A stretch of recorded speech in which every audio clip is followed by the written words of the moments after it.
to do the compression test, I recommend check the service manual. No, because a friend of mine said that the pressure should be around 150 psi. Check the book.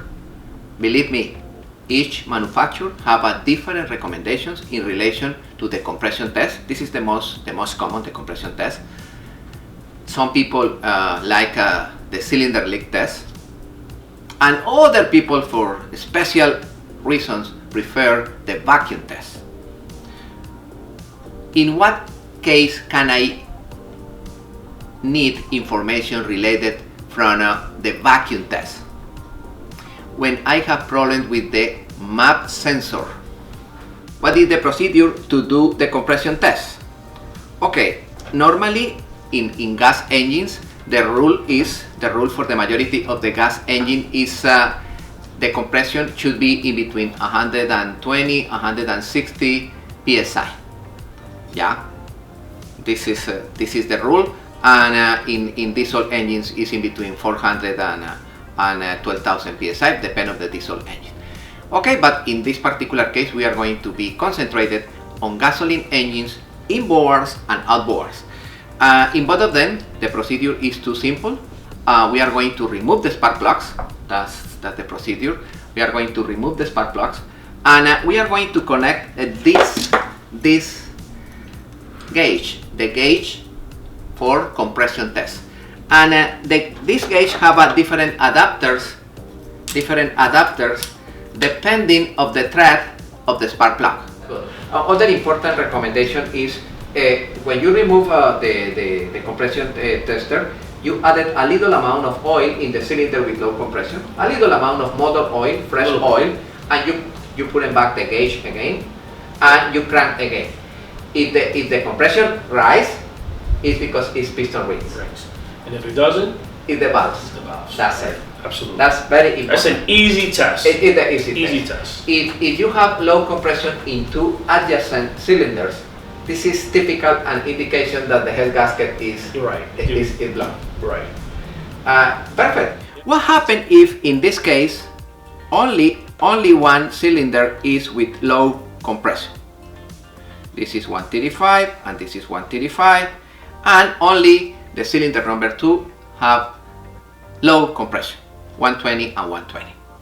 Alright, in this particular case, in that particular cylinder, I need verify if the problem is on the rings, on the piston rings, or if the problem is on the valve.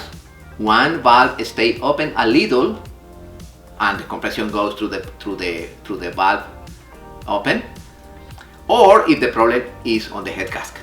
But with this procedure that I am going to explain right now, you can isolate the problem if it's piston rings or if it's valves.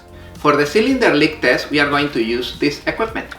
This equipment is a rail with 2 gauges. In this input, we are going to connect the hose with the air coming in from the compressor of my shop.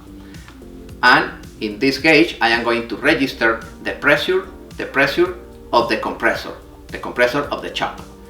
And in this terminal, I am going to connect the adapter. Once again, it's exactly the same like in the previous one.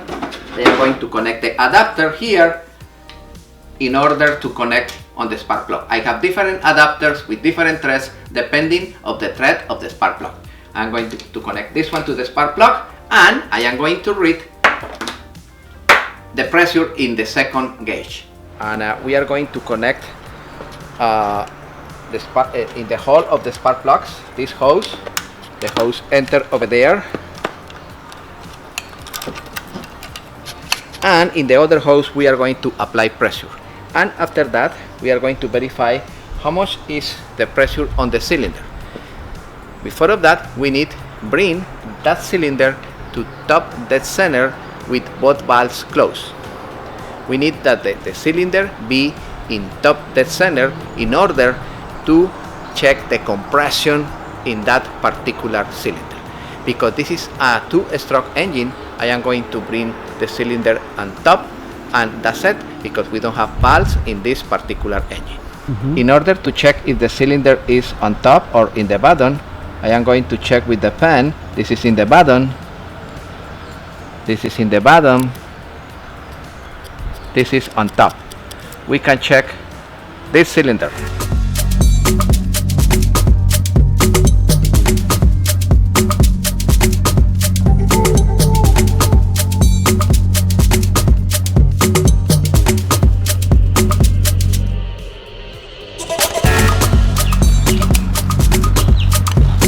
Now I am going to bring the pressure .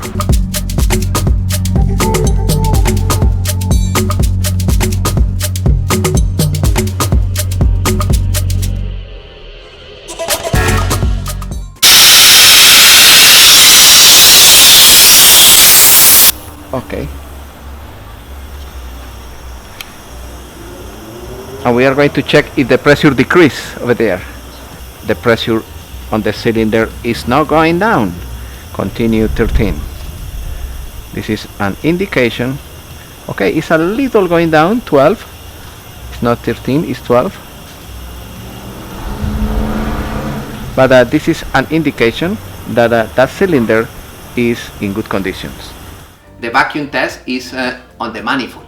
Yes, in all the gasoline engines, inboard or outboards, in the manifold you have a fitting. Normally the fitting is similar to this one, exactly like this, and you can connect the vacuum gauge. It's a gauge designed to work with negative pressure, vacuum, and the hose is connected directly here, and we are going to read the vacuum, of course, with the engine is running, and the butterfly of the TBI in idle.